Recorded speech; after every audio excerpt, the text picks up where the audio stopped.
jërëjëf internetu www.baoltimes.com ak téléspectateur Baol TV ñëw ak yéen tey seen émission nay leer nag tey jii nekk benn plateau spécial boo xamante ni dañ ci war a waxtaanee mbiru affaire Sonko ak ki nga xamante ni mooy Adja Sarr nga xamante ni mooy lëmbe Sénégal yëpp tey nag ñu am mbégte contentement di ci dalal ku ñu naan Doudou Thiam nag yor fi taxawaay boo xamante ni mooy taxawaayu société civile ak keneen ki nga xamante ni moo nekk suñ càmmooñ di wuyoo Alpha Omar Diallo di maanaam coordonnateur réseau des enseignants fii ci diwaanu Diourbel kenn ki nga xamante ni moo nekk suñ ndeyjoor moo fi teewal ki nga xamante ni mooy parti Pastef ki nga xamante ni moom lañ jam baatu tuuma bi muy Ousmane Sonko salaamaaleykum monsieur Paye da nga def. Mor maa ngi lay nuyu di nuyu sama co-débatteurs yi di nuyu internetu Baol Times ñaan yàlla tàmbali débat bi ci bismillahi rahmaani rahim lépp doon njëriñ incha allah. jërëjëf monsieur Pouy bu ñu génnee ci loolu dañuy jox ki nga xamante ni mooy Alpha Diallo nga nuyoog ñi nga xamante ni ñooñu seetaan salaamaaleykum Alpha na nga def. maaleykum salaam Mor maa ngi lay nuyu di la fay mais également di nuyu suñu mbokk internet yëpp yu Baol Times di nuyu waa Sénégal waa Njaareem suñu mbokk jàngalekat yi. mais également de nuyu suñu co-débatteurs yi nga xam ne tey ñun ñoo bokk plateau bi di indi rek suñu partition par rapport à luy secouer réew mi fu mu toll nii jërëjëf monsieur Diallo Doudou Thiam tey ji nga xam ne da nga fi toogal ñi nga xamante ne yaa nekk ci diggante bi daal maanaam bu ñuy wax politique yi ak ñi nga xamante ni mooy askan wi Doudou ñu bàyyi la nga nuyoo ñi nga xamante ni mooy internautes yi. merci monsieur Sène nuyu naa la. c'est tout à sant nuyu aussi suñu co-débatteurs yi à savoir monsieur Diallo ak monsieur Pouy di nuyu sa internautes yi suivre surtout Baol Times en même temps tous les téléspectateurs de la BT TV donc di rafetlu invitation bi. jërëjëf mbokk yi yaakaar naa ni ñu ko waxee la ñoom ñëpp nuyoo nañ yaakaar naa dañuy dem ci sujet bi directement ñi njëkk cee laaj ñi nga xamante ne nii baaraamu tuuma bi ci ñoom la jëm. monsieur Pouy ki nga xamante ni mooy président Ousmane Sonko di président patriote yi gannaaw bi nga xamante ni wax nañ viol bi xëy na def déclaration ne buñ dindee mbalaanu maanaam biñ ko muuree muy immunité parlementaire bi di dem wuyu ji yu toogaat tuuti mu dikkaat nee na même buñ dindee loolu du wuyu ji wala li nga xamante ni askan bi dañ koy wax baaru dafa ragal parce que dafa waxoon dafa waxet. waaw Mor comme ni nga ko waxee man damay njëkk a préciser d'abord ni sama teewaay fii tey je suis membre de PASTEF di nekk le stagiaire des élections au niveau du bureau communal je suis le stagiaire des élections donc su ma déggee sa laaj li ma ciy tiire mooy ñi ëpp ci nit ñi dañoo jàpp ne dafa xaw a contradictoire déedéet demewul noonu ñun ñëpp d'accord nañu Ousmane Sonko bi mu toogee ma wax ne bi ñu dindee mbalaanu kiiraayam 10h05 10h05 mu dem wuy ji waaye xam nga ne yow Mor dindi mbalaanu kiiraay dafa am procédure boobu nag du fi nekk naan buñ ko respecté mais ku nekk xam na ne li tax mu revenir ci de su fekkee mën nañ ko tuddee noonu su fekkee tax mu dellu si waat ne du wuyu ji ba ci sarab procédure yi kenn respecté wu exemple bi ma la mën a jox tey Mor su ma nekkee sama kër war a génn xaar ku ma desal ci kër gi ma ne sama papa lay xaar pour ma mën a génn sama papa bu ñëwee feebar ma mën a génn cela veut dire que Ousmane Sonko pour mu mën a dem wuyu ji il faut que ñu respecter li nga xamante ne loolu la yoon wax. waa respecter li yoon wax article 134 la ñu waxoon ne mooy bloqué affaire bi ci biir loolu yéen ñi nga xamante ni ñoo ànd ak Ousmane Sonko ñoo démissionné bu dee di nga xamante ni mooy assemblée bi. waaw mais démission bi dafa am lu ko waral. parce que dañ leen respecté wut joxuñu leen kàddu mayu leen ñu wax amuñu sax accès dossier bi. ku nekk xam na ne assemblée nationale ku gis ni muy doxee nga xam ne opposition ay jàmbaar la ñu sax parce que ils sont minimes là-bas te teewut ñu ngi défendre seen ak seen yelleef ñu ngi défendre population bi ñu ngi défendre ki nga xamante mooy Ousmane Sonko donc loolu duñ ko rafetlu bu baax a baax nag surtout suñu yaay nga xam ne mooy Adja Aïda Mbodj ci taxawaay bi ak mboolem Moustapha Guirassy ak mboolem gars yi ci jàpp yëpp ku nekk xam na ne li tax bu ñu demee booy démission ci commission boobu c'est parce que am na lu ñu leen waroon a jox gëdd bu ñu leen waroon a jox wala accès bu ñu waroon am ci yenn dossiers te joxuñu ko. Est-ce que balaa ngaa mën a wax ci mbir da ngay xam le contenu le fond et la forme. ok jërëjëf Alpha nan nga jàngatee maanaam moom li mu wax nee na maanaam mbalaan kiiraay bi c'est-à-dire procédure yi gars yi dañ ko violé moo tax Ousmane Sonko def ñaari wax yi daal maanaam wax lii ba pare xeet wax leen. waxeet. waaw bala ma si dugg Mor damay masawu d'abord suñu mbokk waa Pastef yi parce que lu leen dal dafa métti lool. xam nga tëgg projet xëy di ko gis muy suux ci biir ndox mi te kenn waralu ko lu kenn nit moo tax Sénégal duñu war a def ndànk njiit duñ koy tànn bañ nañ ba wax sax imam daa am nañ koy war a tànne wax ma la koo xam ne nag dafa war a yore le destinée d'un pays koo xam ne dafa war a xëcc pour jiite askan wi jiite réew mi yore suñu koom yore suñu armée yore suñu éducation tey Sénégalais yi gindeeku nañ ci loolu mooy ci jëmm Ousmane Sonko leneen li mooy que loolu noonu muy wax xam nga man dama jàng lu ñu naan l'homme et la parole nit ak kàddu duñ ne doomu aadama bu ko yàlla joxee kàddu ñaar rek la ci mën a def wax dëgg walla wax safaanoo te mbir mi bu mu commencé ba léegi waxoon naa la bu nekkee ay problème juridique du ma ci ñëw mais comme du ñuy waxtaan sur des faits xam nañ ne bu mu tàmbalee ba léegi ay manipulation rek moom ci la nekk def nag deful nag un représentant du peuple qui refuse d'aller répondre au peuple moom la ñu gis ci Ousmane Sonko c'est un représentant du peuple ñoom moom la ñuy wax c'est un député mais qui refuse d'aller répondre au peuple mooy l'Assemblée nationale moom moo nekk tey la représentation du peuple kon Ousmane kuy lab la rek gis nga nit buy lab dafay foog ne fu mu jàpp rek dina tax mu génn dina jàpp sax ci nopp yi man daal noonu laay jàngatee mbir jërëjëf Omar ci analyse bi nga def Daouda nan nga gisee wax ji waxeet bi Ousmane Sonko wax na lii xeet suba waxaat ne du ma woy ji waa Pastef yi ñoom jàpp nañ ne c'est-à-dire procédure bi dafa tegul yoon a tax ñoom noonu lañu ko analyser ñi nga xamante ne ni tey mooy ñu jàpp ne toogal na fi APR ci analyse nga xam ne dugguñ ci wàllum juridique dugguñ ci wàllum lenn moom mu jàpp ne tamit Ousmane Sonko maanaam mbooloo la toogal mbooloo mi woowaat ko mu bañ loolu yow noonu ko jàngatee en tant que benn membre boo xamante ne ni maanaam nekku ci ñaari fànn yëpp. voilà merci Mor dégg naa sama co-débatteur yi ni ñu intervenir donc damay fàttali rek que ni ñun leeral sénégalais yi moo ñu ñor moo ñu intéressé parce que boo xoolee le Sénégal parmi ñi am problème muy à savoir Ousmane Sonko ak Adji Sarr les sénégalais font plus de 15 millions ñi nga xam dañu war a am lu leen leer ci liy daw mbir mi dafa am lu ci am muy mbiru viol lañ ci wax ñu ni Ousmane Sonko xale bu jigéen daf ko topp ci ni daf ko sàkku affaire bi ñi nga xam ne ñoom la concerné ñëpp enquête amoon na au niveau de la section de recherche ñu doon déglu bi ñu fa jógee ñu ni ñu am na benn rapport bu section de recherche produire génn na ba ay journalistes commenté ci rapport boobu ñun en tant que ay simple observateur dañu gis ni rapport bi dafa nekk en déphasage ak lu ñuy wax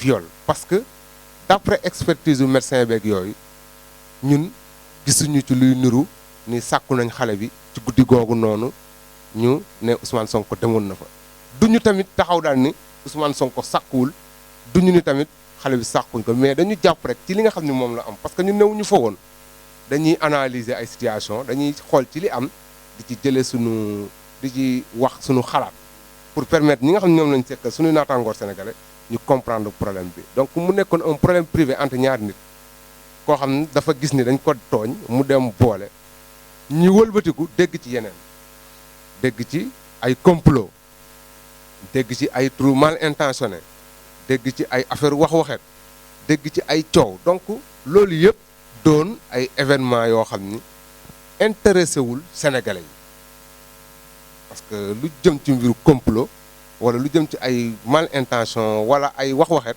donc defe naa sénégalais yi waroon nañ ci gën a mën a teey waroon nañ ci gën a mën a trouver yoon boo xam ne dañ koy moytu donc du ma ni nag personnellement ak au nom de ñi nga xam ne ñoom ñoo tax may toog fii pour leeral affaire bi liñ ciy wax amu ci donc mu ngi ci yoon ñu gis tamit ñun de passage comme ni ko wax monsieur Diallo waxe ñu am ay ndaw ñu teewal suñu pénc muy assemblée ñoom li ñu tuddee immunité parlementaire di malaan boo xam ne dafay protéger député bi pour mu mën a exercer sa mission de parlementaire ñu koy woowee immunité parlementaire ñu ne sunu benn mbokk député bu fekkee dañ ko woo ci yoon wala ci dara dañ koo war a woo déglu ko xool ba xam dañ koy bàyyi mu dem te pour ñu bàyyi ko mu dem dañuy sàngi malaanu kiiraay bi donc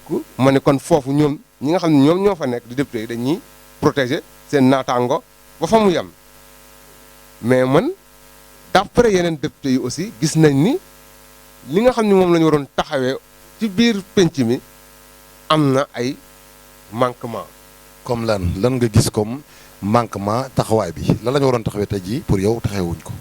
déjà ñun ñi nga xam ne ñun ñoo nekk ay observateurs di nga xam di leeral Sénégalais dañu bëggoon au moins ñu ñuy communiquer parce que communiquer député contenu wu dossier mooy communiquer population bi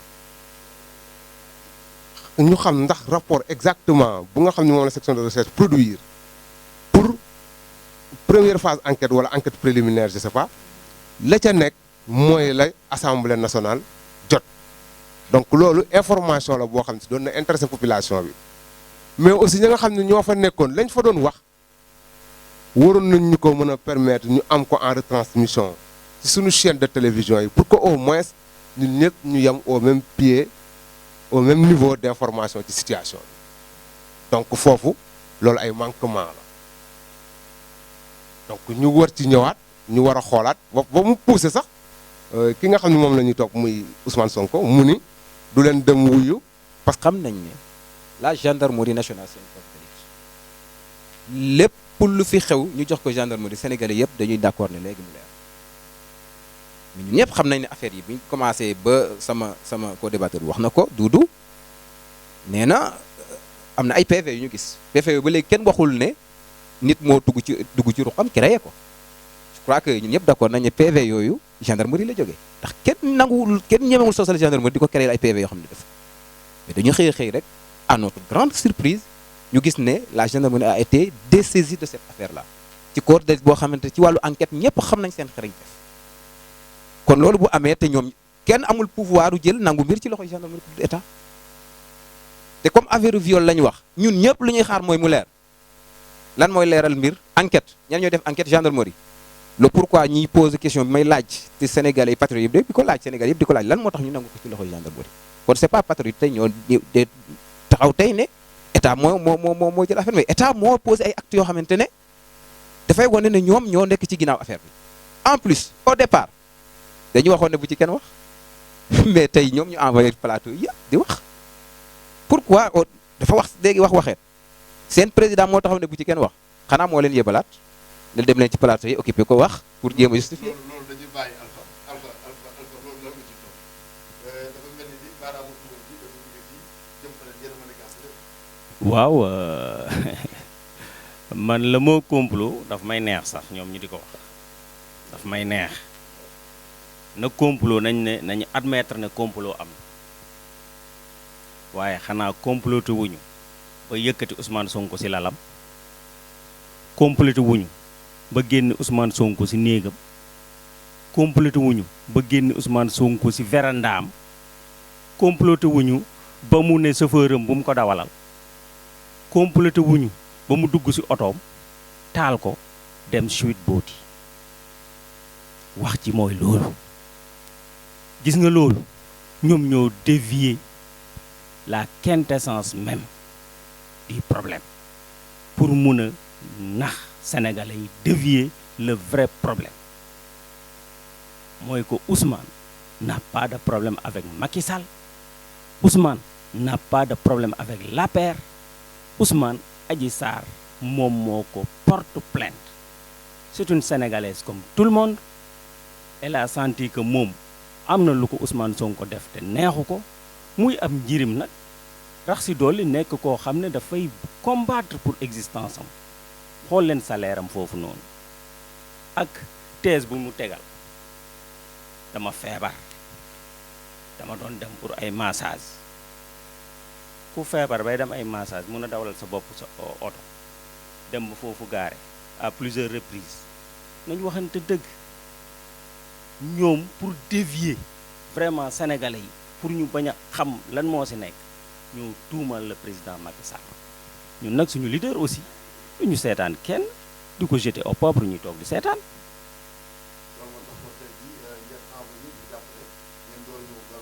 envahiruñu plateau yi ñoom ñoo ñu indexé ku la indexé nag nga wax mais ñoom lu ñu war a wax tey jii seetaan na sa point de presse ñaari point de presse yëpp tuddut fenn Adji Sarr comme dem nañ ba ne Adji Sarr moom victime la moom en tant qu'un représentant du peuple tey foog naa ñoom ñoo waroon a mën a commanditer lu ñu naan des enquêtes parlementaires sur des sujets bien donnés kon tey waroon naa mën a ñëw protéger Adji Sarr nu mu koy protéger dindi dem wuyu ji gendarmerie te lu Adji Sarr mujjee wax dégg ngeen ko elle a des preuves moom Ousmane Sonko dafa bëggoon a def benn gadget de joie léegi nag man waa Pastef je les comprends parce que ils ont été déçus suñu weetee seen biir ñoom lu ñuy waxtaane xam nañ ko mais kilifa gi nañ ko jéem a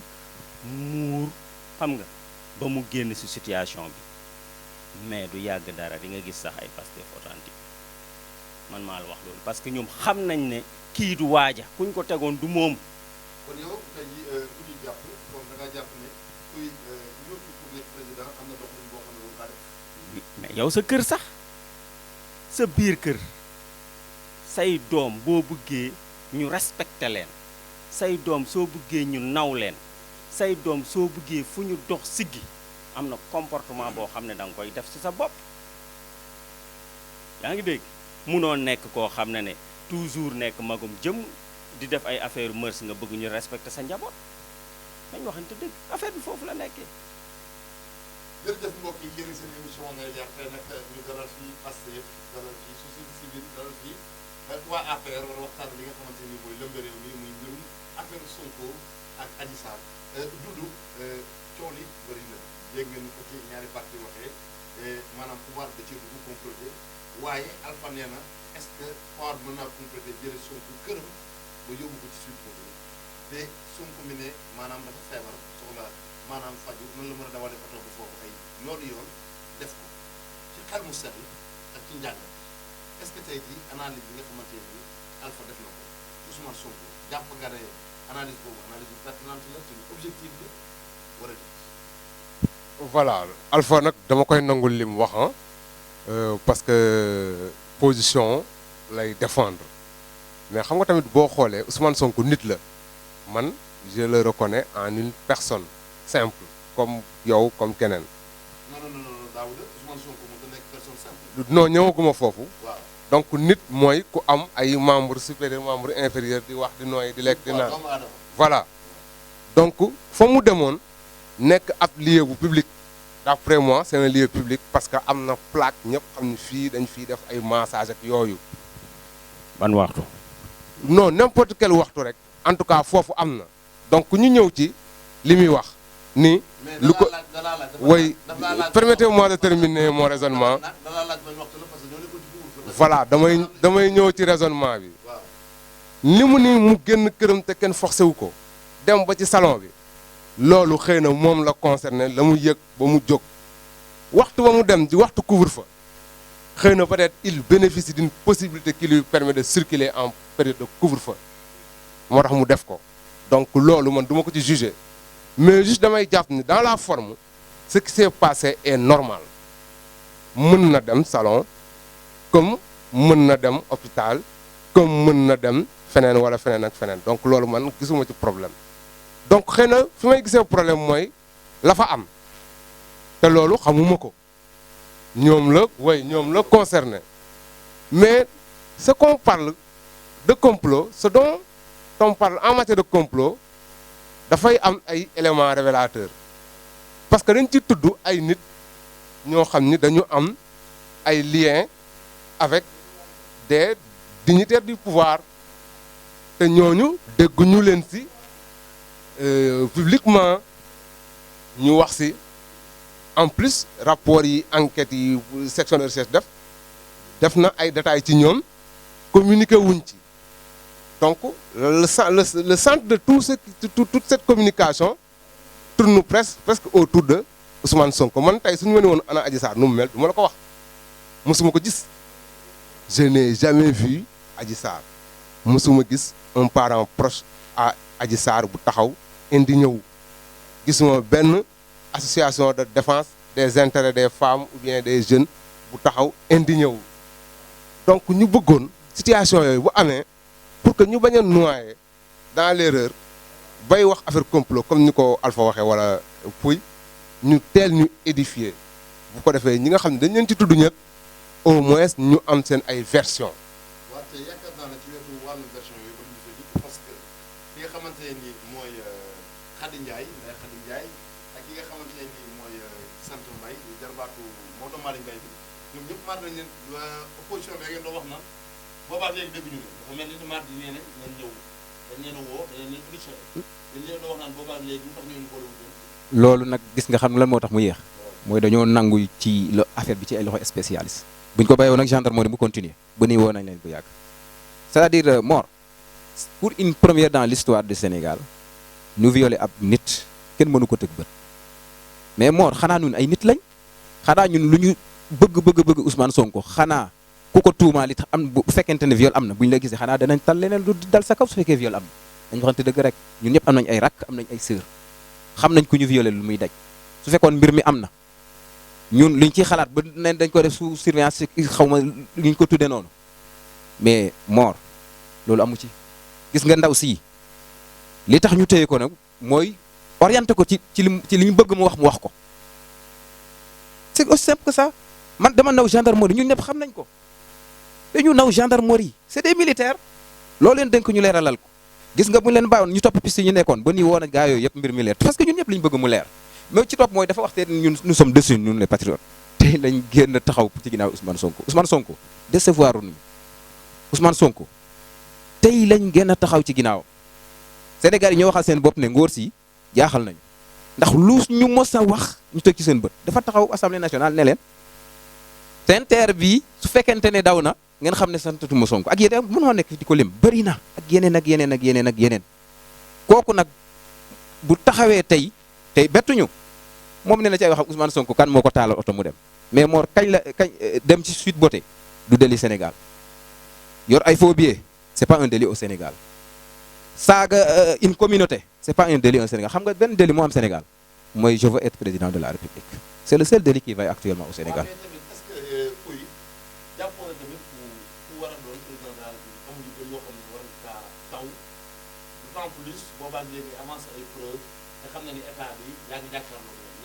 daw lan nga bëgg wax feebar bañ a faju ji feebar bañ a faju ji beneen mais ñun ñëpp xam nañu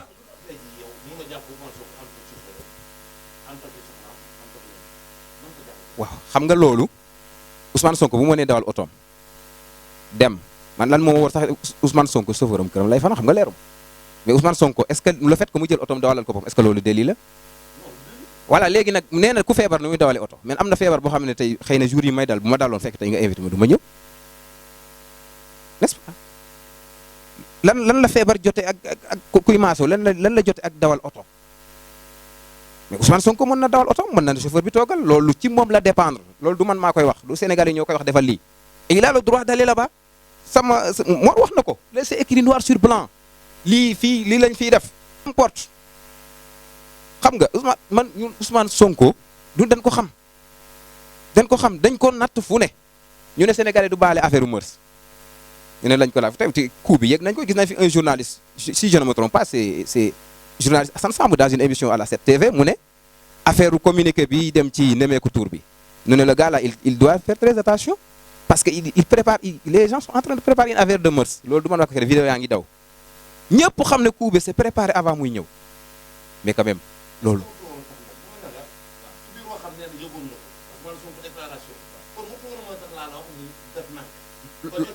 loolu moo jaaxal ñëpp na xam nga Ousmane Sonko waxoon na ne ci biir conférence de presse xamoon woon ne am na dayo boobu parce que il est simple dafa wàcce boppam am na yoo xam ne bu ko den incarné fii sénégalais bëggul loolu ñun xam nañ ko ñu li ñu reproché suñu njiit yi mooy wàcc say vitre noire romb nii doo leen fàtte boo faloo léegi nag Sénégal yi nañ xaar ba ndax Ousmane Sonko bu faloo ndax comportement mi am dana ko am foofu la ndax da ko changé loolu la ñu war a xool mais li mu def ne il a le droit de le faire. loolu leer na Alpha Omar Diallo nan nga jàngi situation de Doudou bi ak maanaam structure bi ak kër gi.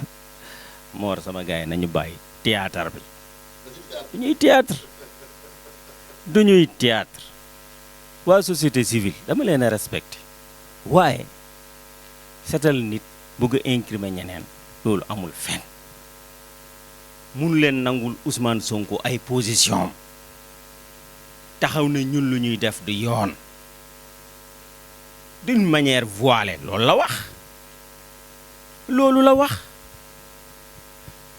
complot am nag amut plainte ba Adji Sarr ko bind ku mu nommé mooy Ousmane Sonko ñoom nee nañ ils ont confiance à la gendarmerie pourtant bu ñu ne tëll dana du wuyu ji il a refusé sur toute la ligne yéen a ngi fi yaa ngi dégg assemblée nationale say collègue ay collègue yow tey say mbokk journaliste boo amoon jafe-jafe ñu woo la tey député yëpp mun nañoo incriminer Ousmane Sonko parce que bu demoon wax fa ñu déglu ko au moins ñoom dinañ mën a xam ne ndax lii dëgg la wala du dëgg est-ce que war nañ koo lever wala waruñu koo lever il a refusé parce que xam na lu koy xaar non xam nga il y a langage dafa bëri ku xool Ousmane Sonko keroog ci conférence de presse am nga xam ne son langage corporel wane na kii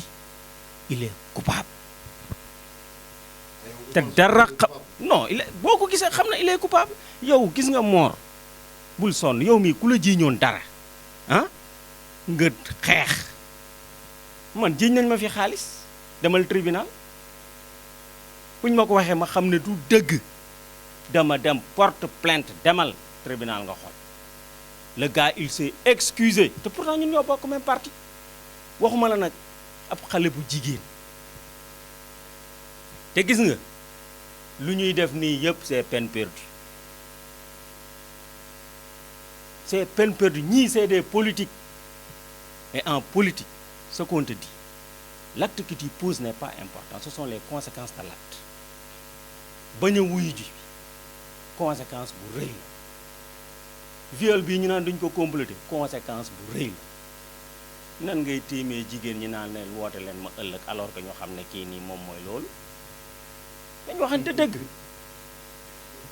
nañ waxante dëgg kon moom dafa mel ni moom fekk na mbir yi moom xam naa bu ñu ko joxoon yëf yi léegi mu leer naa ne moom moo gën a ay waa gendarmerie saa waay amul jox mbir mi yow tey yaa def defoo kaay weddi kaay wax ne ndax yow yaa ko def ak wala defoo nga bañ waaw ñu déglu la nga bañ yow nangu nga mais tubaab moo ko wax xam nga tudd na ñàkk a respecté assemblée nationale tubaab moo ne qui ne dit rien jeex na tubaab ak olof a ci yëpp ñoom ñëpp lu ñu léebu du dëgg lu ñu lépp ay dëgg dama ne lu ñu léebu lépp non li ñu léebu lépp laa ne du dëgg li ñu léebu am na lu ci doon dëgg mais waaw loolu olof laa la wax de li ñu léebu lépp du dëgg xam nga déggoo olof li ñu léebu lépp du dëgg la bi am na lu ci du dëgg d'accord nga ci loolu voilà loolu la léegi nag moom xam nga sànq dafa wax ci ñàkk daa waroon a jóg xam nga Ousmane Sonko nag il est bien encadré non pardon il est bien encadré. et têtu. xam na fi muy teg. et très têtu. xam na fi muy teg tànkam. non dama ne. ñoom xam nañ ci dara il est têtu. moom nee na Ousmane Sonko nee na Macky Sall moo tëtu. Macky Sall képp ku têtu fii Sénégal mooy sa chef ñun xam nañ loolu. lu tax sànq ba léegi ni ñuy wax ne. bu déglu woon Ablaye Wade lii du ko dal. nañu bu déglu woon Ablaye Wade lii du ko dal. dama ne. le conseil des anciens le conseil des anciens le conseil des anciens. loolu yéen société civile li Alpha wax léegi nee na maanaam da ngay déshabiller Jean habillé Paul loolu la wax nee na Ousmane Sonko dafay taxaw jam baaraamu tuuma état bi ci loo xam ne nekkul yoon tey jii mu nekk tuuram yéen ngeen mel ne da ngeen kaa bëgg muur mbalaanu kiraay lan moo waral loolu. non c'est que Mor pour me rappeler là, nous on n'est pas là pour juger Ousmane Sonko ou bien pour juger Adji Sarr. Ce qu'on veut pas, moi, ce truc privé vire en politique. Tek len micro yi, tek lepp ngeen fatelikou. Il y a 3 semaines, qu'est-ce qui préoccupait les Sénégalais?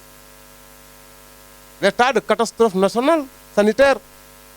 Dañu nekk ci benn période boo xam ni feebar dafa am mu jël ay doomu sénégalais yu bari ñu def ci ay moyens wu Sénégal def ci ay milliards yi milliards audité guñ milliards yi on attend des rapports d'activité des factures de dépenses ak yooyu yëpp ñu ngi ko doon xaar ci ñuy joxoon xaalis bi waxaguñ ñu leer feebar bi di yóbbu ay sénégalais hôpitaux yi commencé am problème oxygène.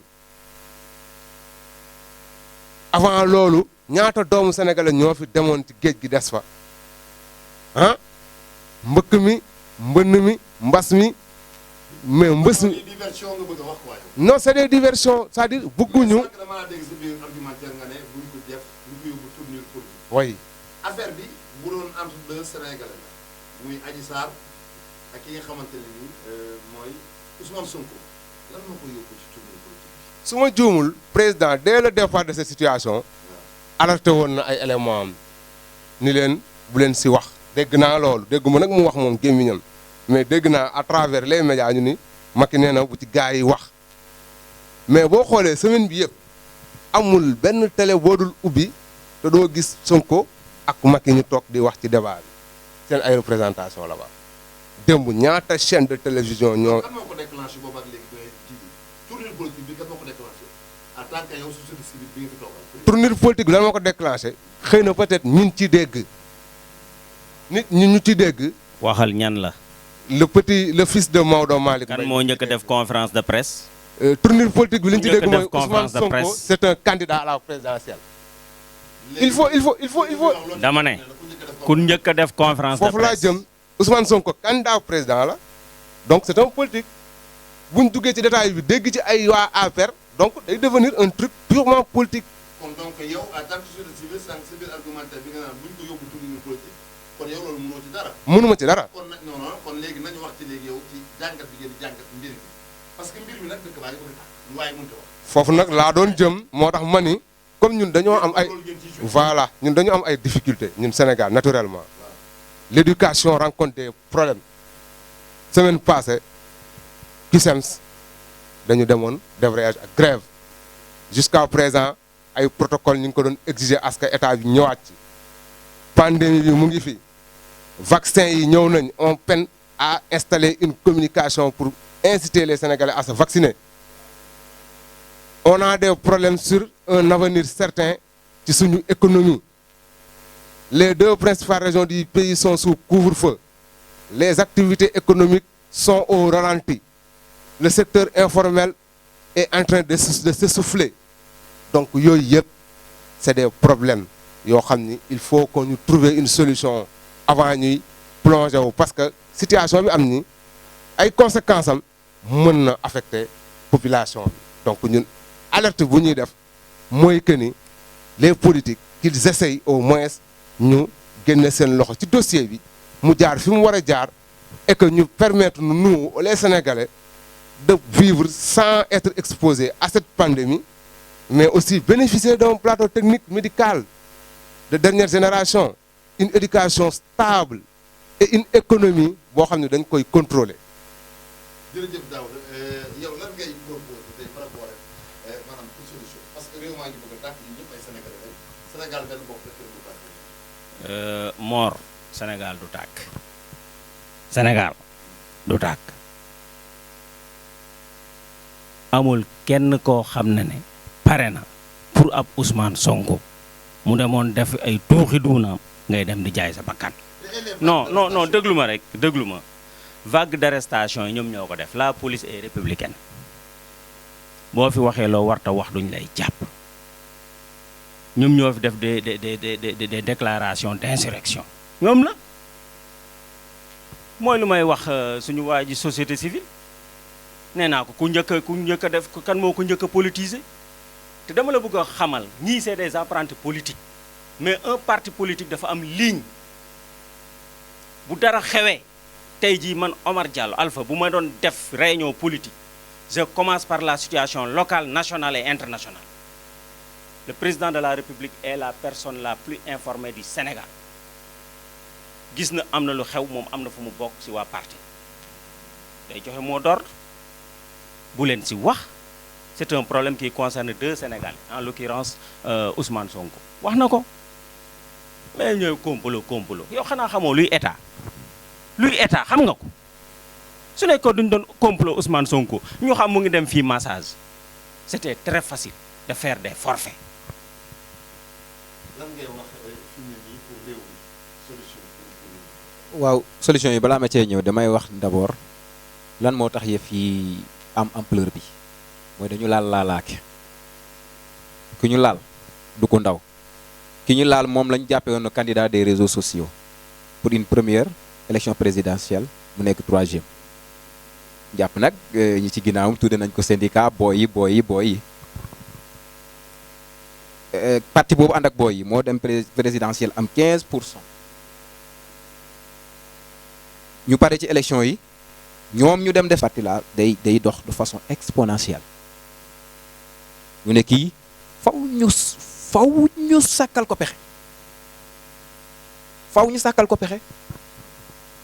loolu moo indi nag tey ñu laalaake loolu moo ko yóbbu tournure bi beneen bi mooy am na fu ma bëggoon a wax mooy xam nga temps yi Mor dégg naa ñuy wax naan balaa maa ñëw ci solution kilifa diine yi kilifa ak borom kër kilifa diine ak borom kër ñoo yem kàddoom lañ am te président de la république bu la xojee balaa mu laa bàyyi Mor nga dee te kilifa diine bu waxee respecté woo ko dañ ko toroxal gis nga kilifa diine bu la waxee benn affaire jëfe woo ko toroxal nga ko comme borom kër rek boo waxee sa kër ñu dindi ko toroxal na loolu dóor la sax moo ko gën loolu tax ñu bari maandu ci parce que du commencé wul ci bii solution yi nag xam nga lan la ñi ñu wóolu nañ leen jox affaire bi mooy waa gendarmerie man je le répète gis nga buñ ko bàyyi woon ak loxo gendarmerie wallahi ba ne mbir yi leer na parce que ñun xam nañ ne ki ñu àndal du dugg ci tuuxu doona xanaa Ousmane Sonko bu bëggoon loolu rek bu ko intéressé woon waaye Mor Sénégal lañ nekk nag wax dëgg yàlla ay affaire viol dama ne Sénégal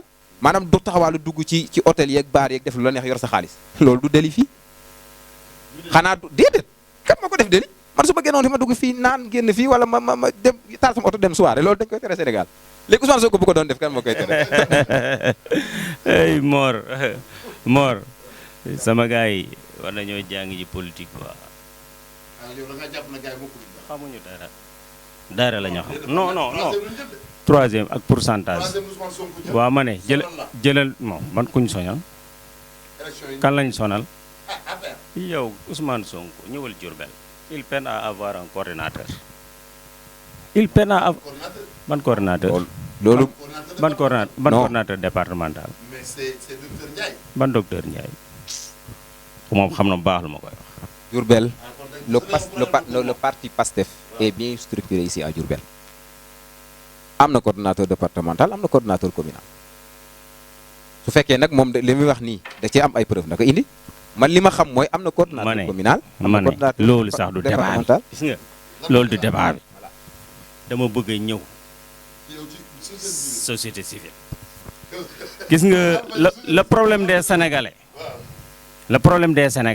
si la Macky Sall nekk suba ak ngoon guddeeg bëccëg suba ak ngoon guddi ak bëccëg moom enseignant la xam na si dara jot na salaire am bu yàgg. loolu dama ko commencé damay fayeeku ba avant Macky di ñëw te buy dem fii la may bàyyi may fayeku. defal ndànk déedéet sama jàng yow la 10 Macky yow la 10 loolu du moom xam yow au 21e siècle stade de fonctionnaire ñuy wax tardé. loolu yow bi la yow. kii le 10 la doon fayeeku di. le 10 le 10 le 10. loolu kon Macky ko dindi. man si système bi laa bokk di. léegi Macky Sall moo fi jëlee moo fi te découvert lañ doon fayee. non voilà man dama bëggoon répondre Alpha un peu. parce que non je comprends. pareeguma il est phénoménal. non il théâtre lay def. comment pareeguma te moom si jëmu boppam. mais wane na fu mu féete su nekkoon ne position neutre la am na nu muy tranché mais la manière bu muy tranché dafa wan ne moom am na foo xam ne foofu la féete waaw. c'est des politiciens encagoulés di wuyoo société civile nañ waxante dëgg tey jii nii su nekkoon ne ñoom tey du ñuy tranché nee na mësut a gis Adji Sarr est-ce que ñoom dem nañ seeta ji Adji Sarr koo seetul doo ko gis ab xale bu ñu violé day daw nëbbatu dugg si néegam malaanam ñun ñoo xam ne kii tey dafa am jafe-jafe moo tax il faut ñu protéger ku am problème da ngay dem nëbbatu ci say waajur sa côté mbokk waaye koo xam ne say mbokk mënuñu la gis Mor kooku kay moom keneen mënu ko gis koo xam sa yaay mënu la gis sa papa mënu la gis les 606 insulteurs yu nekk si réseaux sociaux yi di saaga nit ñi di leen xupp ah man mii j'ai été victime demal sem Grand Diourbel nga laajte maa la may loolu maa la may loolu am na ku ñu fi jàpp ab saagakat boo xam ne ñoo jàppoon ne waa Pastef la gis nga déglu ma rek gis nga Pastef buy gars yi di jàng ji yëpp ñoom informatique lañ jàng ils sont très forts en informatique gis nga Alpha yow xëy na moom xamuma mais yow xam nga ma yow au moins xam nga ma Diourbel tu reconnais mon engagement en ce qui concerne le maintien des acquis de la démocratie. J'ai fait partie des jeunes qui ont aidé Macky Sall à accéder au pouvoir. Je ne sais pas lui où est-ce qu'il était pendant ce temps. En 2012. Bokkoon naa ci ñu doon tey la suñ bakkan pour que lutter contre la loi sur la dévolution monarchique du pouvoir au Sénégal. Man nu ma nekkee woon en 2012 noonu laa nekkee en 2020 jusqu'en 2022. mooy inciter les Sénégalais à aller dans un sens positif pour mieux appréhender la chose politique. Pas nekk un jeune buy tey la sama bopp tey la sa avenir u dëkk dem di militer di wax loo warul wax wala def loo warul def man mënuma ko je ne peux pas faire ça. Ce que je peux mooy au moins li ma yàlla wërsëgale ci sama liggéey le peu de temps que j'ai may militer dans des mouvements associatifs pour aider les gens à être sensibilisés sur des points particuliers.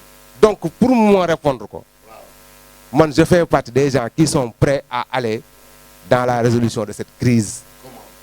mooy ñu apaiser d'abord ñoom ñu bàyyi arrestation yi parce que les arrestations ne règlent rien.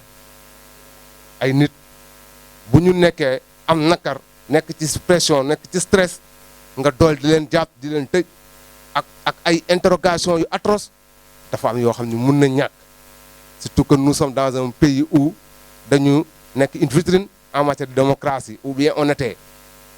Donc arrestation yi mën nañ ko arrêter et le président aussi mu prolonger sa volonté de dialoguer parce que il nous a même initié une entité qui s'occupe du dialogue des social, je sais pas, je ne parviens même pas à localiser cette entité-là. Mais mu mettre en œuvre sa volonté de dialoguer.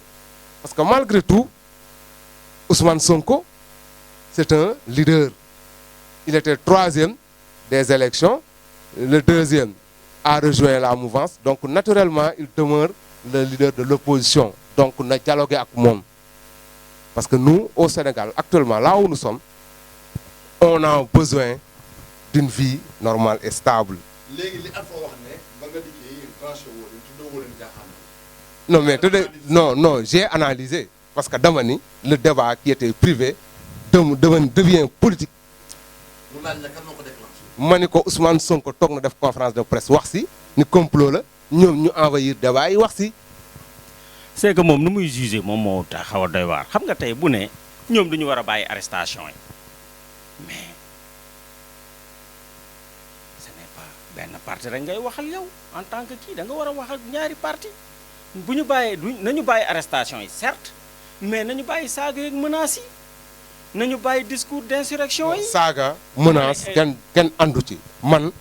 non déglu ma muy saaga dama koy ta non saaga yeeg menaces yi sax non amu ci benn preuve. non man saaga bu leer. yow munoo wax cette police là. non munoo wax cette police là. c'est une marionnette. xam nga loolu. ah voilà yow yaa ko wax. heureusement ñoom ñoo ko wax yéen a ko wax parler moom yow yaa ko loolu say kaddu la. vous savez le Sénégal cette police, ce n'est pas une marionnette. Vous savez, le Sénégal, il a la Ce n'est chance. pas un politique. Non, non, Ce non, n'est non, pas non, un non. politique. Il faut qu'il écoute. Moom moo naan police bi defal lii wala defal le. Non, non, on ne va pas me faire dire des choses que je ne dis pas.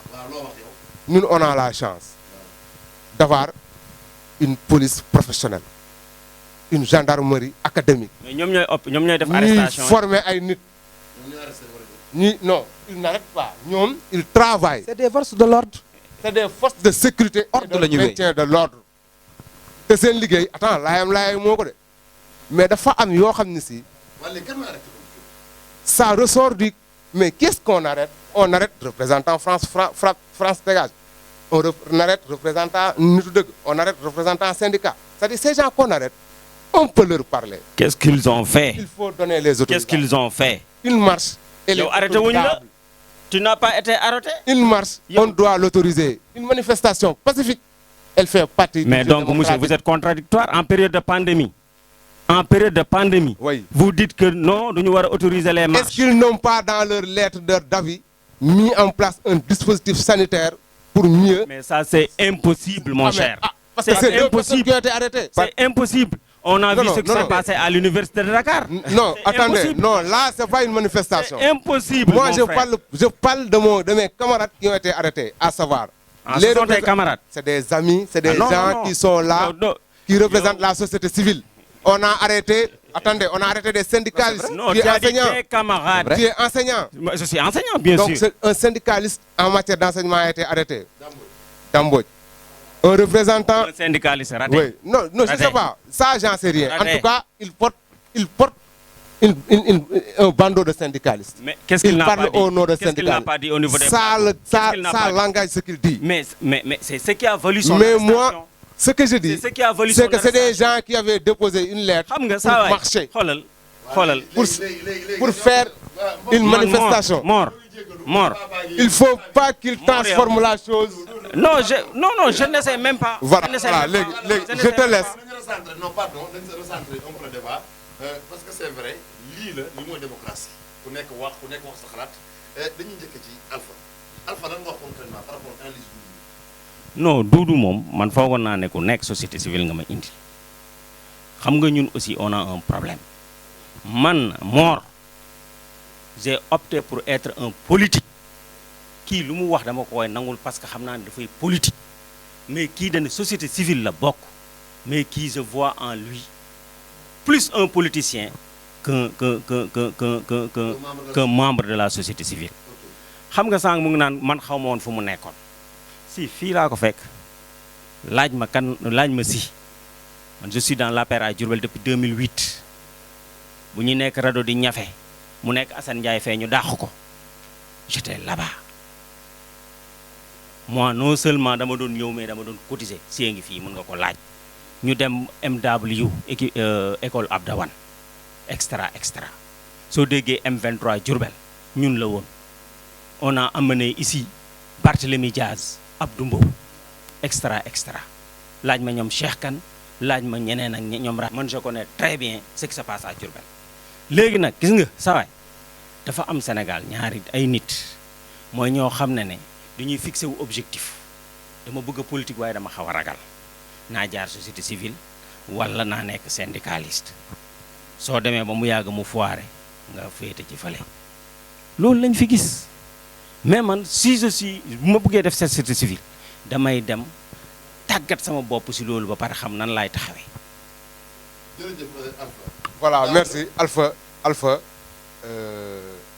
Je le remercie vraiment de m'avoir au moins fait un feedback de son cursus, quoi, pour qu'au moins je connaisse qui il est exactement. Permets-moi aussi d'en faire un peu pour vous. Man, fii laa juddoo fii laa yaroo fii laa màggee CS laa doon jàng Ibrahima Thioy El Tap wëlbatiku ñëwaat di liggéey fii. J'ai commencé à pratiquer les élections en 2001 yaa ma mag nag mais référendum 2001 bi j'ai été superviseur ministère de l'Intérieur. Élection locale 2007 élection législative. moo tey ñoo wax si mbir mi non damay expliquer fi nga jaar laa lay wan man tamit dama lay wax. J'ai été contrôleur de la SEDA au niveau de Dakar Plateau école Adja Mam Yacine Diagne jusqu'en 2012 où j'ai commencé à militer dans l'urgence panafricaniste. Et j'en suis fier. Je veux faire partie des gens qui vont ouvrir les yeux des Africains. Moi, que je fais de la politique ou bien que je fasse du moins de la politique ou que l'ENN, lolo, ça ne m'intéresse pas. Ce qui m'intéresse, c'est au moins, même si c'est 2 personnes, que je puisse parler avec nous, sur le Djomale Sénégal, kanam. jërëjëf mbokk yi yaakaar naa ne ñoo ngi waaj a bi jotaay bi kuy fi mu ne nii vaccin yi ñëw ndax tegoo ci saa yi Sonko parce que tamit dañu wax la vaccin yi suñu kanam est-ce que yow la nga vacciné. na ko maye nee na ku vacciné wut da koy maye da ko maye. dana vacciné wu wala déet. man ndax dinaa vacciné wu ndax du ma vacciné wu na vaccin yi ñëw ba pare. vaccin yi ñëw na. gisaguma ko gis naa rek ay piqûre yi ñuy jam ni xaw ma sax ndoxoo ci ne xaw ma lan moo ci ne.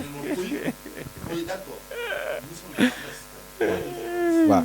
vaccin yi réceptionné nañ ko dimanche passé. waaw. le lundi on a fait le lancement au niveau de la gouvernance. waaw.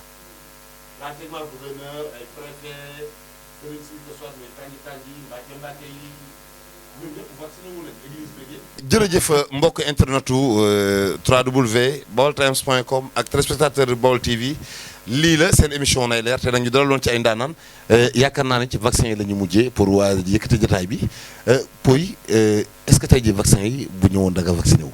man moom moo pour dire vrai je suis pas prêt pour me vacciner. pourquoi. pour plusieurs raisons yoo xam naa du xej fii parce que da ngaa jeexal émission su ma ko bëggee détaillé day. non wax ma raison yi c'est-à-dire da ngaa wóolul vaccin yi wala lan. en réalité wóoluwu ma ko. lu tax wóoluwoo vaccin yi te tey jii ay professeurs éminents professeurs comme professeur Seydi et tant d'autres maanaam joxe seen xalaat ci vaccin yi ne vaccin yi képp koy sénégalais war na kaa mën a jël waruñu ci ami. bul déduire ci samay wax ne wóoluwu ma ñooñu wóolu naa leen mais vaccin bi wóoluwu ma. non attends bu dee wóolu nga ñooñu kon wala yow expert nga ci wàllu santé. déedéet waaye expert laa ci sama yaram ak sama vie wu bopp sama ligne de conduite àdduna man maa ko tegal sama bopp. waaw léegi ñu gisaat fa tamit temps yi bi vaccin yi di kii bi Macky Sall vacciné woo ba pare le président de la République benn wax buy maanaam ñekk di def le tour au niveau des réseaux sociaux muy boo leen vacciné wul ma jël vaccin yi maye ko. ban jàngat nga ci xanaa loolu moom ngay maye moom moo ko moom. ku ko moom. ah peuple bee ko moom. mais est-ce que mayewul yoo xamante ni may nañ ko Gambie. ku ko maye Macky. waaw maye na suñu alal de kon waroon nañoo tàggu nag.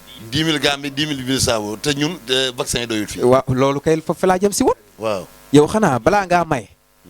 balaa ngaa laax jaay nga laax lekk ba pare xanaa moom. fii ñu ngi wax doy naam doyul muy maye et puis teg ci ne bu gaa yi vacciné wul ma maye ko.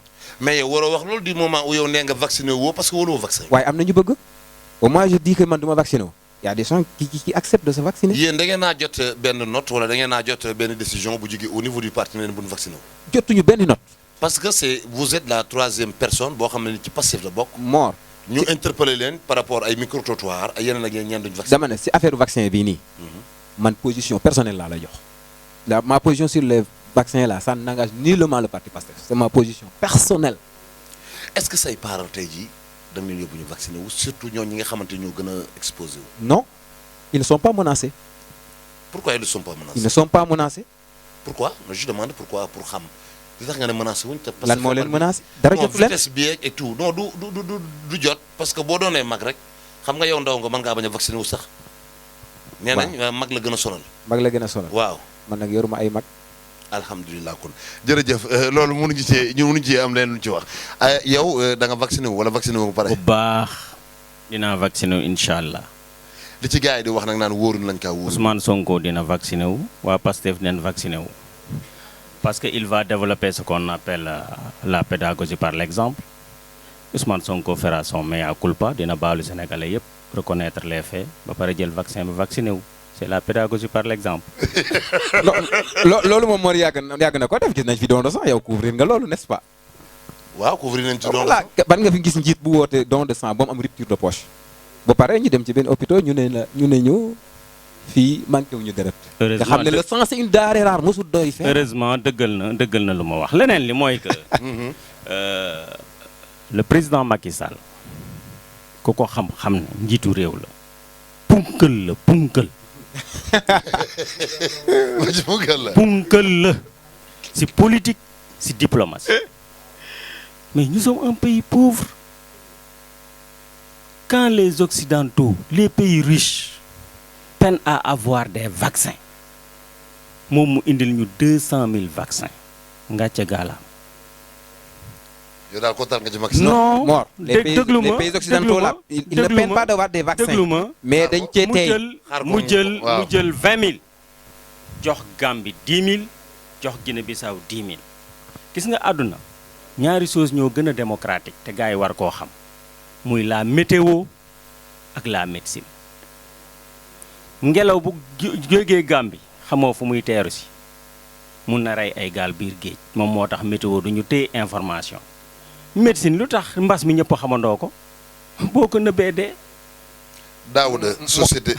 Mor may ma tuuti dafa ne les pays occidentaux la les pays occidentaux ne peinent à avoir des vaccins loolu la wax yaakaar naa démentir ko benn pays occidental amu fi jafe-jafe am vaccin mais dañ ca tey dañuy xaar ba xam bu ñëwee fii ba pare lan la fiy jur. mais am na ay tests yoo xam ne jot nañ ko réaliser. ñun fan lañ ko réaliser. bari na ci réewu occidentaux yi. ci ñan lañ ko réaliser ak lan lañ. Mor bul sonal sa bopp gis nga dans cette vie il y aura toujours des iconoclastes bul sonal sa bopp. Doudou par rapport ak vaccin yi nga xamante ni mooy pour le moment seul moyen pour jéem a maanaam fagaru ci li nga xamante ni mooy coronavirus bi yow est-ce que tey jii pare nga pour vacciner wu. Voilà Mor merci damay profito pour vraiment inciter waat encore suñu autorités yi vraiment Afrique continent la c'est un continent de devenir tous les blocs de puissance Europe Amérique Asie créé nañu vaccin nous quand est-ce on va créer un vaccin bientôt Inch'Allah. quand est-ce on va s'occuper de notre propre santé lorsque monsieur le président Sonko nekkee président. kañ la Afrique di autonome en matière de vaccination. man nag naturellement damaa ragal vaccin. bu Sonko faloo rek. dama je vous le cache pas ay affaire de piqûre affaire yooyu dama ko ragal. ñemewuma ko sama xel dalu si quoi. ñemewuma ko ak damay vacciné wu. donc maa ngi toog di xaar ba sama xel dal ma doog a vacciné wu mais nii kenn du ma bënn quoi. est-ce que du kon du ma bënn. Doudou est-ce que du kon waaw Mor waaw. vaccin du fi lu bees. waaw bañ koy ragal. temps yooyu xale laa woon. polio. waaw xale bu judd nañ ko vacciné. waaw mais Doudou am na looy gën a looy xam ne ni tey jii d'accord mën nga nit mën a ragal vaccin naturellement mais am na loo xamante ni moo ngi lay dal moo gën a métti vaccin chaque jour nga di ko dund ah. non am na sa life am na sa àdduna loolu mënut a ñàkk vaccin bi ab benn affaire boo xam ne da ko ci est-ce que yow daa am loo ragal leneen. Mor vaccin bi nga ragal wala lan la. Mor dafa war a wax ne dama ragal piqûre waaw kañ mais pas vaccin. mais loolu wax na vaccin dafa mel ni vaccin Covid bi. dama ragal piqûre bi nga ragal nangu naa. piqûre bi nga ragal waaw nangu naa. mais piqûre bi mais dinañ takk bët yi. waaw ñu piqûre bu quoi ñu ko jëlee daal def ko ci ndox. jërëjëf mbokk yi yaakaar naa leen indiloon tey jii seen émission li du fi yëpp xajul ci cin li yaakaar naa dañuy jox ñi nga xamante ni ñoom lañ dalaloon di leen jaajëfal Pouy lan ngay tàggatoo ñi nga xamante ni ñooy doon seetaan. xanaa ñaan jàmm ci réew mi rek. amiin waay yàlla def yàlla defal ñu jàmm et la vie continue yëpp ay jaar-jaar la te ñu fexe bañ ci ñaaw ndax àdduna dafa gën a tàgg ñiy atte dañu xam ne lu waay atte dina ko atte waat ñiy tuumaalaate ak ñi ñuy tuumaal ku ci nekk yàlla pour atte jaam ñi diggante fii ma interroger ak fi may tontoo du àgg foofu yàlla atte jëm kon dara jaru fi di yàq deru doomu aadama ci àdduna gi ndax falu rek kon daal yàlla defal ñu jàmm def jàmm ci réew mi sàmm kilifa yi sàmm ñëpp te jële fi feebar bi. jërëjëf Pouy Doudou lan ngay tàggatoo.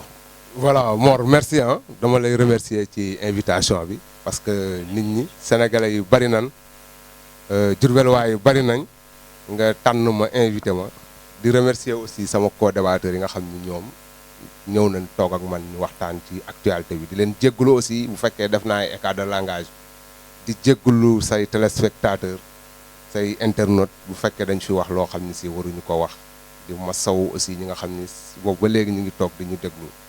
di ñaanal aussi les sénégalais d'abord yàlla defal leen wér-gu-yaram di ñaanal sama collègues yi jàngalekat yi ak sama mbokku élèves yi ak parents d'élèves yi yàlla may leen wér-gu-yaram ba ñu mën a continuer année scolaire bi ci jàmm di ñaan aussi autorités yi yu mel nii ñu ci def ndànk di ko waxtaane ba pare di déglu yenn kilifa yi parce que réew ay pouvoir la donc nañuy dégloonte di waxtaan bu ko defee ñun li nga xam ne si moom la ñu am intention am envie gis ko sunu réew mel noonu ñëpp mën koo gis mën ko fekke parce que on a un pays riche macha allah yàlla wërsëgale nañu ay ressources wërsëgale nañu aussi ay doomu aadama de valeur donc nañ ci gën a góorgóorlu ñu bëggante ñu jàppalante yërëmante bu ko defee ku nekk gis sa bopp ci réew mi di la remercier di remercier samay parents particulièrement sama papa ak sama grand-mère merci beaucoup. waaw ko may balaa nga jox Alpha dama lay remercier parce que lu ma fàtte woon a def la ci invitation bi di remercier Alassane Diallo mi nga xam ne c'est à travers lui ci laa ñëwee fii tey di nuyu nag di remercier patriote yëpp di nuyu sama coordonnateur le docteur Souleymane Ndiaye di nuyu patriote yëpp di nuyu mbooleem Diourbel waay yëpp di wax ne lu jub ci wax ji rek loolu moom yàlla la mais lu ci dëng nga xam ne bi ñu ñëw fii dañu fi ñëwoon pour wax mu jub mais nit moo tut ko defee ñu lay gërëm bu baax a baax di ñaan yàlla fii dem ba nekk vraiment une chaîne de télévision bu mag boo xamante ne à travers le monde dañ koy seetaan. jërëjëf Alpha lan ngay tëjoo coog ñi nga xamante ni ñoo la doon seetaan. waaw Mor maa ngi lay gërëm di la jaajëfal wax dëgg neex yàlla di la sargal également parce que lii c'est une première à Diourbel te ku la xam ne nit ku am pas-pas pa nit ku am ngëm-ngëm nga. di gërëm également sama co-débatteur bu Pastef bu société civile tout le monde say téléspectateurs ñu lay seetaan par sa canal télé bi di remercier également ñëpp daal ñëpp mais di féddali également suñu soutien au président Macky Sall ñu ngi koy féddali suñu soutien si moment yi nga xam ne dafa xaw a difficile ne ñun le réseau de Diourbel ñu ngi si gannaawam ñu ngi koy jàppale di féddale également suñu soutien aux responsables politiques qui sont ici à Diourbel en commençant par le ministre Dame Diop les directeurs généraux qui sont là Moustapha Gueye Sayer Diop docteur Souleymane Camara Soumaré ñii ñu nommé ñu bees également muy ADL sama xarit sama wóolëre la wax dëgg neex yàlla sama promotionnaire monsieur Diédhiou coordinateur foog naa ne moo yore liggéey bi suñu waa ji yore Sayer Diop Bouré Sène ku lim jum daal jigéen ñi également muy Fat Diané mooy sama tànneef man maa ngi koy gërëm di ko sant jërëjëf mbokk li leen indiloon tey seen émission Nday Leer ñu doon waxtaane li nga xamante ne nii moo lëmbe jamono lëmbe Sénégal muy wàllum affaire Ousmane Sonko ak Adji Sarr di ñaan jàmm ci réew mi ñaan jàmm ci réew mi di leen jox daje ci beneen numéro ak yeneen invité jërë ngeen jëf